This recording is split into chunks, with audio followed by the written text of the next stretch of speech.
Amen. One of my followers Deuteronomy 21:22 to 23.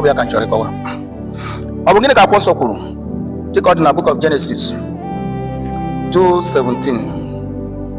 Actually, make our again ebe me yes bia bụ na osisi na agwọ.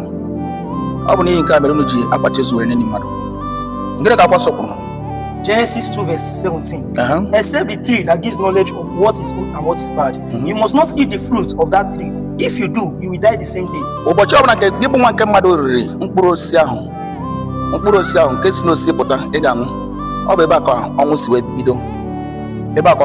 N'ihi na mmadụ dara iwu nke Elohim of Israel nyere mmadụ. Ụbọchị a ka ọnwụ malitere n'ebe mmadụ nọ. Ọ bụ n'ihi nke a mere ndị Juu nna akwụgbu mmadụ n'osisi. Gịnị mere eji akwụgbu mmadụ n'osisi? N'ihi na ọnwụ si n'osisi bịa. Ọ bụ gịnị mere na akwụkwọ Numbers 21:8 ụbọchị nke nna Moses n'ọzara? Numbers 21:8. It says, Then Yahweh told Moshe to make a metal snake and put it on a pole, so that anyone who was beaten would look at it and be healed. Onye ọbụla nke agwọ tara nke lekwasịrị agwọ ahụ n'osisi ahụ anya na onye agadi, ọ bụ gịnị ka ihe a pụtara? Gị were ihe osisi nye osisi, gị were ihe agwọ nye agwọ. Mana ndị ahụ jụrụ na ha agaghị enye agwọ ihe agwọ nyere ha na ihe osisi nyere ha, ndị ahụ niile nwụrụ. Ọ bụ gịnị ka ihe a pụtara? N'ihi na mmehie na ọnwụ sitere n'osisi bịa. Na ntị nke ọma, mmehie na ọnwụ sitere n'osisi bịa. O sitekwara na agwọ bịa. Ọ bụ n'ihi nke a mere Elohim ji sị ya, Moses, ngwa pụọ agwọ debe ya na koo ya na osisi, na onye ọbụla nke lekwasịrị ya anya na onye dị otu agadi. Gịnị ka okwu a pụtara? Gị buru ihe niile nke agwọ bunyere gị, buru ya bunyekwa agwọ, bunyekwara nke agwọ osisi nyere gị, buru ya bunye osisi. Ọ bụ ihe mere n'ụbọchị nke Moses, n'ụbọchị ahụ n'ọzara. Mana ndị jụrụ na ha agaghị ebunye agwọ na osisi onyinye amara nke ha natara, ha niile nwụrụ. Ọ bụ gịnị ka anyị na-akọwa? Ọ bụ maka ihe dị na Deuteronomy 21:22. Ngwa gụọ ya ka ụmụ ọgbandụ nwee ike nụ ya. The book of Deuteronomy 21:22. If a man has been put to death for a crime and his body is hung on a post, 23. It is not to remain there overnight. It must be buried the same day, because a dead body hanging on a post brings Yahweh's curse on the land. A gwara gị na ọnwụ sitere n'osisi bịa. Ọnwụ sitere n'osisi bịa. N'ihi nke aka Elohim of Israel ji wee njikwa gị sị gị, ya bụrụ na mmehie ahụ nke sitere n'osisi abịa pụta gị, ọ bụrụ na onye ahụ nwụrụ, edebekwara onye ahụ na mọchụarị. Nye onye ahụ were ihe ndị ire ala nye ala, were ihe dị ire ala nye ala, hapụ ala ka ọ nara ihe nketa ya. Were nwanne gị ahụ bụ nwanna gị ahụ bụ nne gị ahụ tinye ya n'ala, hapụ ya ka o jezuo ike. Unu ebugarịzi n'ozu. Ọ ya ka m sịrị unu ebugarịzi n'ozu. Na ntị ihe ya wee onye mere igwe gwara ọsọ ihe a ga-abụ mkpụrụ ebighị ebi. Ọbọ m onwe m na-ekwu kama na ọ bụ enye onye mere igwe mee ụwa. Ọ ya masị ngwa gị okwu a dịka ọ dị na Numbers 19:20. Ngịnị ka akwụkwọ nsọ kwuru? Numbers 19:20. Anyone who has become ritually unclean and does not purify himself remains unclean, because the water for purification has not been thrown over him.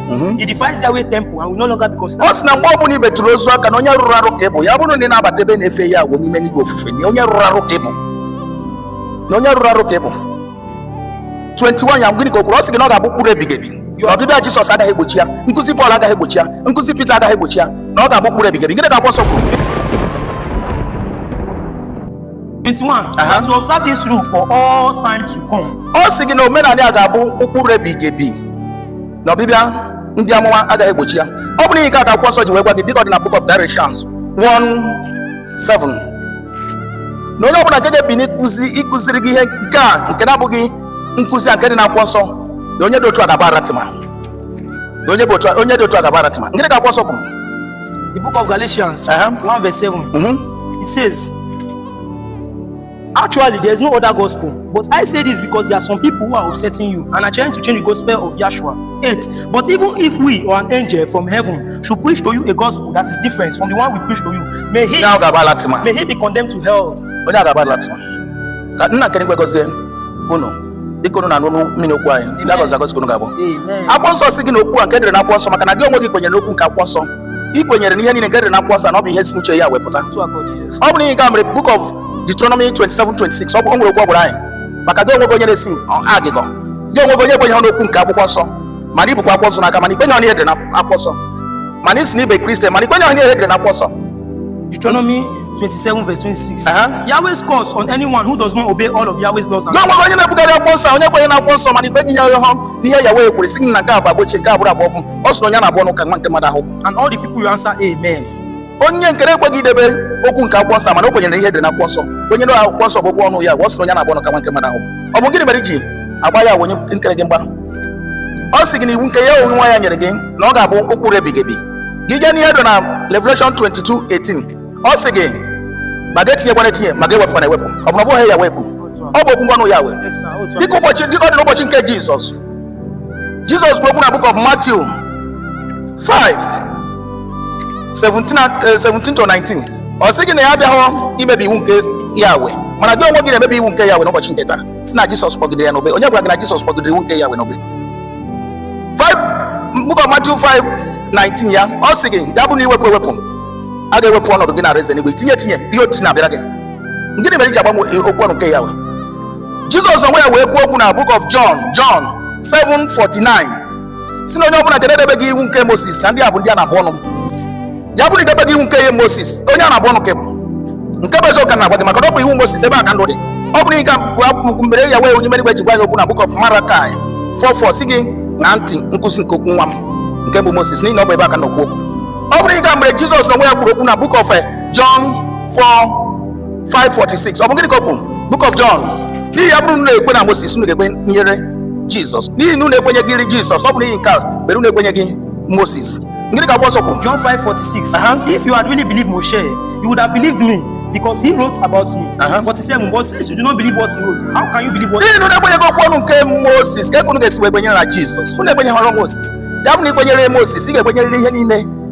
Jizọs kwuru mana unu ekwenyeghị nkụzi nke Moses ka ị ga-esi kwenyere na Jizọs bụkarịa ebe akwụ nwa ọgbandụ nwa ike ya ma gị onwe gị nyere ajụmajụjụ if you really believe Moshe ya bụrụ na ị kwenyere okwu nke Moses you would have believed me ị ga-ekwenyere m because he wrote about me n'ihi na nwa m Yeshua na o kwuru ihe gbasara m mana nkụzi nke Moses unu ekwenyeghị ụbọchị nke Jeremaya unu ekwenyeghị ụbọchị nke Azaya unu ekwenyeghị ụbọchị nke Zikaya unu ekwenyeghị ọ bụ nke m nwaka unu ga-ekwenyere a gwara gị na okwu nke m onwe m na-agwa gị bụ okwu Elohim of Israel si ka m gwa gị ana m ekwu n'ike aka m onwe m efuru nọmba m ka m na-agwa gị okwu o nwere ifuru aka nọmba m ka m na-agwa gị okwu ọ bụ ihe Yahweh dunyere m nke a ka m onwe m na-eme ya mere debe okwu ọnụ nke Yahweh onwe ike dịrị gị na mma unu esosi na nkụzi nke Pọl maka Pita dọrọ anyị aka na ntị maka nkụzi nke Pọl ga-eduhie gị 2 Peter 3:15 2 Peter 3:15 Look on Yahweh's patience as the opportunity he is giving you to be saved just as our dear brother Paul wrote to you using the wisdom that Yahweh gave him 16 This is what he says in all his letter when he writes on the subject There are some difficult things in his letters which ignorant and unstable people explain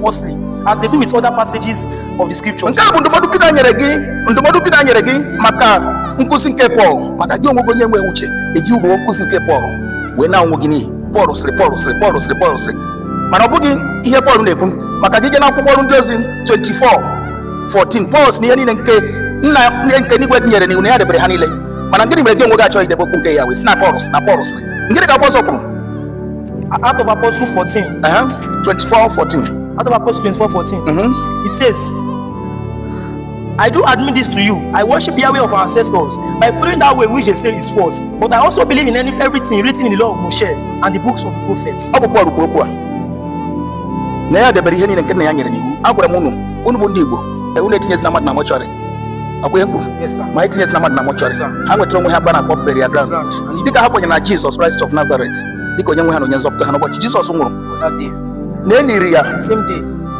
dịka akpọgburu ya n'elu obe Calvary o nwere burial ground ebe na-eni mmadụ ọ bụ ebe ahụ ka eniri ya dịka ọ dị na John 19:41 ọ bụ gịnị ka o kwuru ka jiri ebe a wee mechie John 19:41 There was a garden in the place where Yahshua had been put to death, and in it there was a new tomb where no one had ever been buried. 42 Since it was the day before the Shabbat, and because the tomb was close by, they placed Yahshua's body there. Ọ bụ na burial ground ka eniri Jesus Christ wetara na onwe unu burial ground ebe unu ga nọ n'enyi mmadụ agwara m unu enyi na mmadụ n'ụlọ unu enyi na mmadụ na compound unu kama wetara burial ground ka ala unu nwee ike dị ọcha dị nsọ dị ebube ihe ọma nwee ike imere unu ya bụrụ na unu enwe ike ime ihe a ala unu ga-adị nsọ unu tikuo ya wee ga-azụ unu ndị agọzi agọzi unu ga-abụ dịka unu na n'okwu a ka ya wee onye ime n'igwe gọzi unu n'aha Yeshua. Amen.